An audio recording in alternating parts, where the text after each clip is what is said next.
Hello there friends, I'm the Dungeon Coach, creator of DC20, and I'm here for a quick turbo guide walkthrough of how to create a character in DC20. I just did a video, the link in the description, for a longer version of this if you want to know about a little bit more of the rules and a little bit more of the explanation of how this whole thing works. But if you want to make a character, you want to make one quick, I got you covered. You can watch this video by yourself or with your friends as you're making it at your session 0, and pause the video, fill out your stuff, talk about each little step, and this is the exact step-by-step process I use with my players. I'm also doing a class quick guide next week that I'll also link in the description once that video goes live, about each of the different classes and kind of like which one you should play and just the gist of them. And I'm going to be doing full pre-generated characters so that you can just grab one of those and jump into. Check out the description for more guys. Check out the channel for more future stuff, but let's make some characters. I also had to stop and just say thank you. I've been blown away by the amount of support and hype that's been generated for DC20. Other content creators creating stuff for DC20, a bunch of you community talking about DC20. It's been absolutely crazy, and it's y'all's support, whether it be picking it up, the alpha and early access on the website, talking about it, watching these videos, sharing it around, playing some play tests.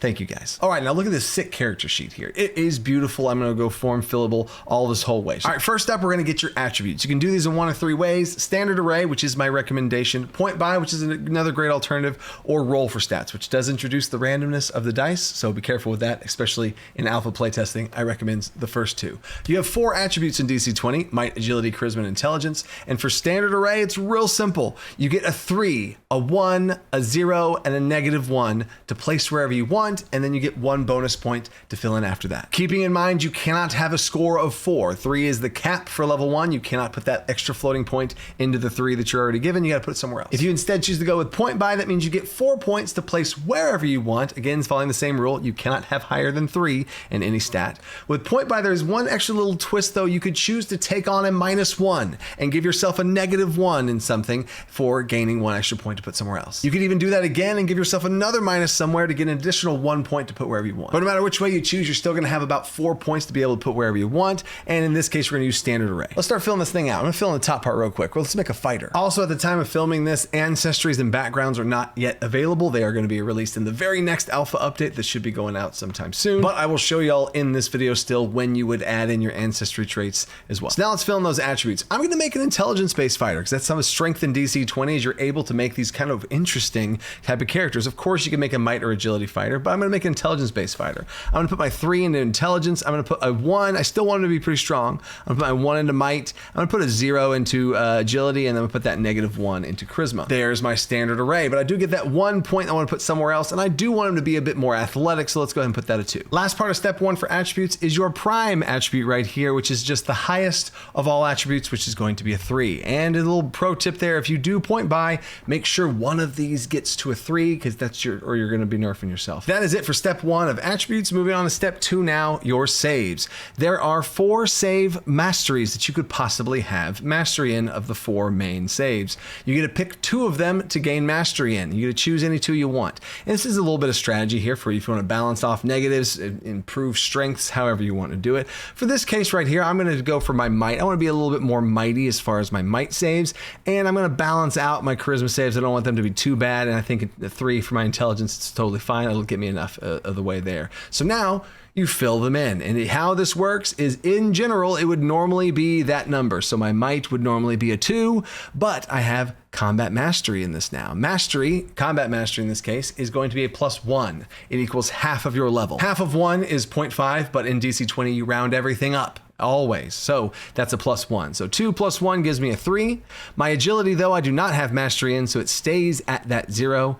Charisma is a -1. Ooh, but I do have a +1 there, bringing me back to even out at a 0. My intelligence of 3, I don't have any mastery there, so we stay at a 3, and there we go. Now, apart from those 4 core saves of your 4 attributes, you do have 2 combined saves. You have physical save and a mental save, representing your overall physical and overall mental. This is similar to Constitution or Wisdom if you want to try and have a D&D analogy there, but your physical save is the higher of the 2. Simple as that. So my physical save here is going to be a 3, and my mental save here is also going going to be a 3. Nice, well-rounded fighter. I like it. Hey there, quick future Dungeon Coach Alpha update. This is going to future-proof this video just for a little bit. This is an alpha anyway. One little thing here changing is physical save right here. You already see this physical category over here. All of these are your physical attributes, physical saves, physical checks, all that kind of stuff, right? And these are your mental saves, mental checks, all that stuff. This word, for clarity purposes, is going to be changed now to a fortitude save. In the video I just talked about a physical save, all the rules are the same. A physical save is just being renamed to a fortitude save. To be very, very clear, in a fortitude save is the higher of the two, might and agility. And mental is now called a grit save. And if you've been around since the beginning, those words should sound familiar. So a grit save is the higher of these two numbers, and that's what your grit save is. So fortitude save, grit save, and now the word physical save can very clearly reference all of the physical saves, being fortitude, might, and agility, and now mental saves can represent the overall category of grit, charisma, and intelligence. Cleans up the things. Nice. And hey, this is the alpha, and that rule change came from you guys' feedback of some confusion about a physical save and what is it actually. Now you know. Back to it. Next up now is your background. Your background is always going to give you 5 skill points to put into the skills that you see right here, and it's also going to give you 3 language/trade points. There's also another interesting thing for those smart people out there when it comes to knowledge and language. We'll get to that here in a second. But I now have 5 skill points to fill in whatever way that I want. I'm going to choose athletics here, which just gives you a little bubble right there. I'm also going to give myself some acrobatics here. I want to be a little bit more agile. I don't want to nerf myself too much there. Let's go ahead and do some insight to kind of read some people. I want to be more survival and really play into my intelligence stuff. And now, so far, I've spent 1, 2, 3, 4 points, but you get 5. The one thing I want to showcase here are things called knowledge skills. These are all skills. They're just as much skills as anything else, but to give knowledge skills a little bit of love in DC20, they are worth twice as many points. You get a ×2 bonus if you want to think of that to them. So when you put 1 point into any knowledge, you get 1 extra point to put into any other knowledge that you want. Now, again, one big rule for this is you cannot double dip. You cannot put 2 points into things. Your cap for skill points is 1 at level 1. Eventually this levels up and opens up, or if you can pick up expertise for some classes, you might be able to get more. But basically these 2 count as 1. So if I'm counting up how many total points I've spent 1, 2, 3, 4. These together count as that 5th point because they are 1 skill point equals 2 knowledge masteries right here. So now for the sake of this fighter, let's say that I want to put that into history, and let's do occultism because he's tracking down some occult activity. And there we go. There's my 5 skill points for fighter. Now to touch on trades real quick, you can totally have some trades. I'm gonna be real simple here with some blacksmithing, and you do get 3 trade points, and they work just like skill points. And you have, okay, 1 right here, and that's as much as I can do. I can't put any more there. In fact, let's do another one. Let's do glass blowing. Cool. So I'll put my 2nd trade point into glass blowing, and now I have 1 more trade point. But another cool thing, just like with knowledge is doubly twice as effective, languages are also doubly twice as effective. Everyone always starts off with common. Every single person knows common. That's a given. So for this example, let's do dwarven and halfling. Now, just like with knowledge skills, language skills are twice as effective again. So I've spent 1 point in blacksmithing, 1 point in glass blowing, and that 3rd point I'm going to instead spend on 2 language skills, twice as effective towards languages. So I could do this and do a little bit of dwarven, a little bit of halfling, and I have limited knowledge and I can kind of understand it more.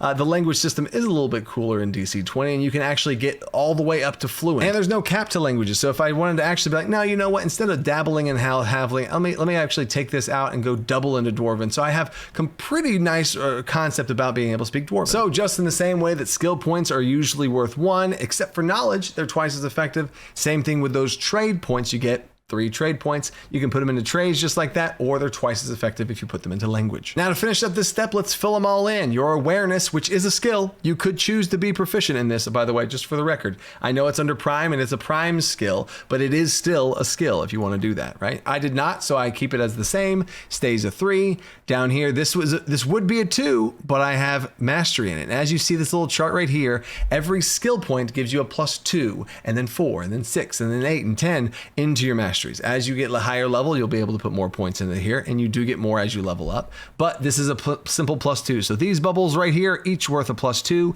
if you have a mastery in there. So 2 + 2 gives me a 4 in athletics. A 2 plus nothing stays a 2, and it fills all the way down there. So basically all of these would be all of just the baseline stat for whatever your attribute is, but if you have proficiency, you add +2 to it. Simple as that. Now I'm just gonna fill out the rest of this thing. And before I forget, down here, there is a custom lore option right here if you wanted to, and if I really wanted to have something specific for my fighter about a specific war or a specific battle or something that I really had some custom lore I wanted to work out with my game master, you can add that in there. Done with step 3. Step 4 now, I move over to health, a pretty important thing here, and everyone fills out their health. Here is the formula on the screen right now for every character's health. Everyone starts off with a base of 4. Commoner walking down the street, 4 hit points. You add twice your character's level. In this case, we are level 1, so 1 times 2 is 2. So your starting base of 4 plus your level 1 adventure gives you an extra bonus 2 times your level, for a total of 6. So everyone should start off with 6. But here's the part where you could gain or lose points. Yes, negative modifiers to things do subtract, okay? You add your might and your agility to your hit points. So my might is a 2, so that brings me up to an 8. And my agility is a 0, keeping me at an 8. The best you could possibly do is putting a 3 and 2 in here to really max out your health, but then you'd be nerfing your mental stats. And the worst you could do is putting a 0 and -1, which would bring you down to a 5. Now, the only other 2 possible things that could affect health right now is your ancestry and your class. Your ancestry could possibly have some sort of health benefits. This is when you would add those right now from your ancestry, if you get that from there. And your class has a potential to have a bonus hit point or 2 if you're a barbarian to be able to get even more health. So since we're playing a fighter, fighters do get a +1 to their health at level 1, which brings me up to a total of 9. So now my current hit points, which is the top right here, is 9. My maximum hit points is 9. Both of those are filled in. This is temporary hit points, which you don't just by default have that. And there's my hit points. Step 5 now, we're gonna stay at the top of the sheet here and just work our way down. We're gonna do stamina points and mana points. We got our health, but now we're gonna see what kind of mana and stamina we have. If you're a martial class, you're gonna have stamina points. If you're a spellcaster class, you're gonna have mana points. And if you're a hybrid, you'll have both. On your class table, it will show you how many points you get from each thing. You will see a stamina points column or a mana points column, or in this paladin class example, you have both. Also, this is the same spot that shows you where that bonus health is. So for a fighter, you get 1 stamina, which has a maximum of 1, total of 1 stamina, and mana points for fighters have no mana. But if you are a class that does get mana, the formula is the same for everybody. It is the highest of your 2 attributes, not your saves, your attributes. So if you look at charisma and intelligence, the higher of those 2, that is my starting base mana, 3 points. So if I didn't choose fighter and I chose some other thing with the same build, I could have 3 base mana plus how much your class gives you, which would again be shown on this table here as far as mana points that you're given. You see paladins get 2, 4, 6, 8, and they get 2 mana every level. Full spellcasters get 3 mana every level, and that's how it works. Step 6 now, we're getting our mental and physical defense scores filled in here. The formulas for this are super simple. Starting off with mental defense, it's the same for everybody. Everyone has a base of 8, and you add your combat mastery to that. So let's do this one step at a time. You got a base of 8 plus your combat mastery. Half your level, so in this case 1, brings us up to a 9. Now for your mental defense, you add your mental attributes here. And yes, you add both of them. So I'm going to -1, oof, brings me back down to an 8.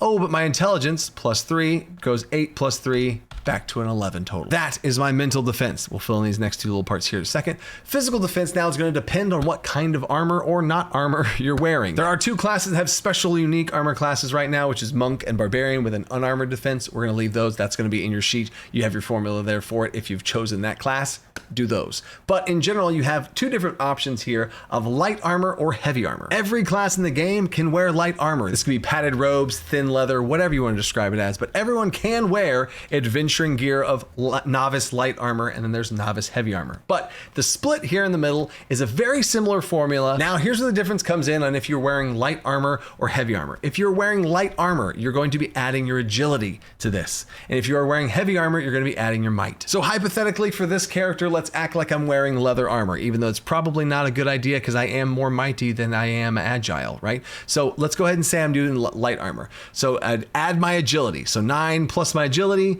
is 0, so I stay at a 9. And then you add the armor bonus. For novice light armor, it's a simple +1, which brings me up to a 10. That would be my formula. 8 plus 1 for combat mastery, plus agility, plus 1 for light armor. Done. But I'm going to be wearing heavy armor on this character, so the formula stays the same in the beginning of 8 as my base, +1 for my combat mastery, but now I'm going to add my might, which brings my 9 + 2 up to an 11.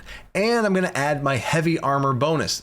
Novice heavy armor bonus is a +3, so that brings me all the way up to a 14. There we go. So as you level up your combat mastery, your defenses will rise. As you increase your might and other physical attributes, that could also rise. And as you get better armor and acquire it, it could also go up. Staying here in step 6, though, we got to fill out these defenses because we have heavy and brutal for these different values. So how this works is your physical defense is 14. If somebody rolls a 14 to hit, they hit you. 15, 16, 17, all that stuff hits you. But if they beat your armor class by 5, right? That's what's called a heavy hit. So I need to add 5 to this number. 14 + 5, 19. And then if they beat your armor class by 10, by 5 more than that, that's going to be a brutal hit. So 14 + 10, oh my gosh, 24. So very simple verbiage at the table is if your dungeon master rolls to hit you and they say, ooh, that's a 20 to hit. I look here and obviously it hits me.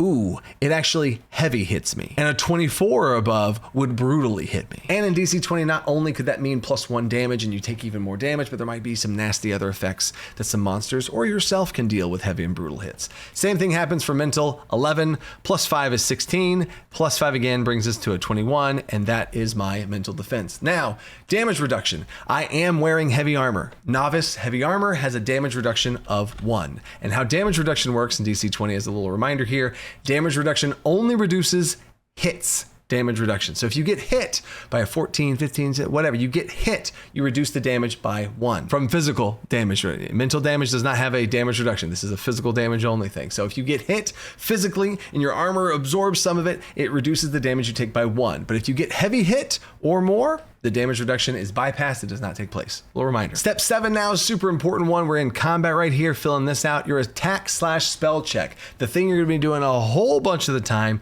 in combat represents your combat mastery, which is 1, plus your prime score, which is 3. So pretty much everyone, unless you're doing something weird, you should have a +4 here, right? So your attack and spell check is going to be a +4. Your prime should be a 3, and your half your level is 1. There you go. At level 1, everyone should have a 4. This will also help you kind of help remind each other if people forget what their number is. It's a 4.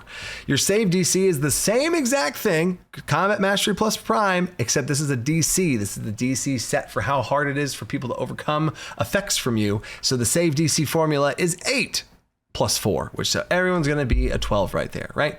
8 plus combat mastery plus prime modern. There you go. Martial check is another little cool thing to kind of speed up the game. It is an athletics or acrobatics, whichever's higher. Just like your physical saves and mental saves is the highest of the 2. Same thing here for your martial check. It's the highest of the 2. When you're doing some sort of physical stuff and trying to interact with the world physically, athletics check's a 4 for me. Acrobatics is a 2 for me. So I'm going to go here and put a 4 there because the highest of the 2 is my athletics. Now we got our weapons. Any sort of weapons here. You have different slots for weapons here. I'm going to go ahead and put a great sword. The damage on a great sword, the base damage is a 4, and the type of damage it deals is slashing. That's as simple as that. You type in the name of your weapon. You can give it some fancy name if you want. The base damage it deals and the type of damage it deals. Done with that, moving on to step 8. I'm going to fill all of this out here just as step 8.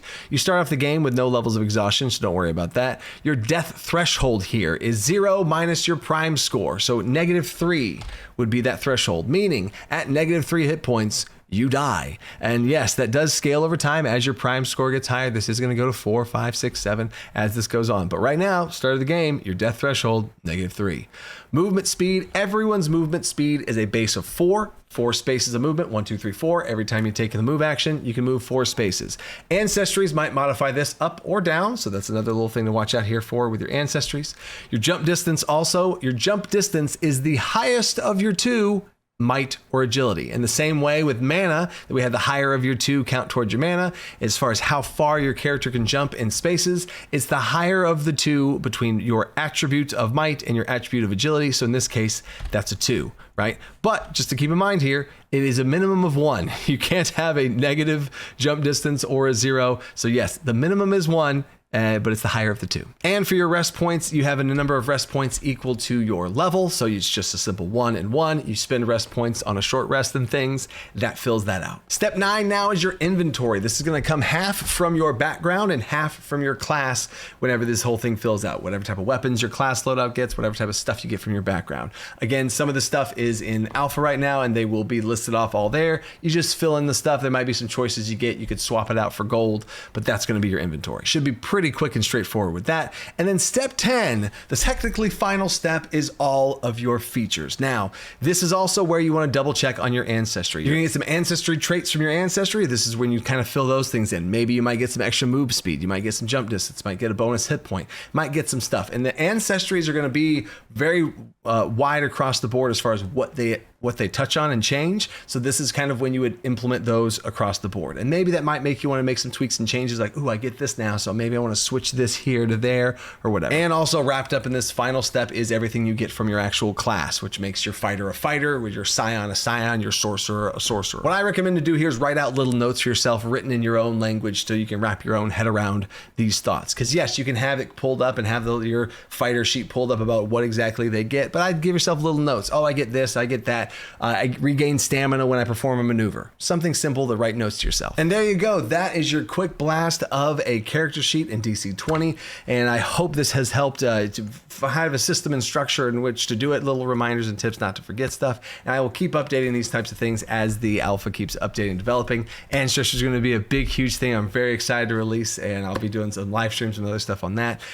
Check out the other videos in the description if you want to have a helpful guides as far as which class do you want to play, and a whole bunch of other pre-generated stuff that will be able to help y'all jump into the game that much faster. If you want to support DC20 or get your hands on it for yourself, you can get the link in the description to get the alpha right now on the website. You get the full alpha rules along with also updates that it updates over time as release these ancestries, background, subclasses, other classes, lots of other stuff as the journey of the alpha releases towards beta. And there's a full adventure, homebrew monster guide, character sheets, lots of stuff that it comes with to get you up and running. And if you want to go next level to support this thing over on Patreon, I do live behind the scenes game development stuff to get y'all the earliest access I possibly can to all this DC20 stuff and get y'all's feedback and direction on there. So the support on Patreon is the only reason why this is possible. So thank you guys for that too. So until next time, stay creative, think outside the box. Peace.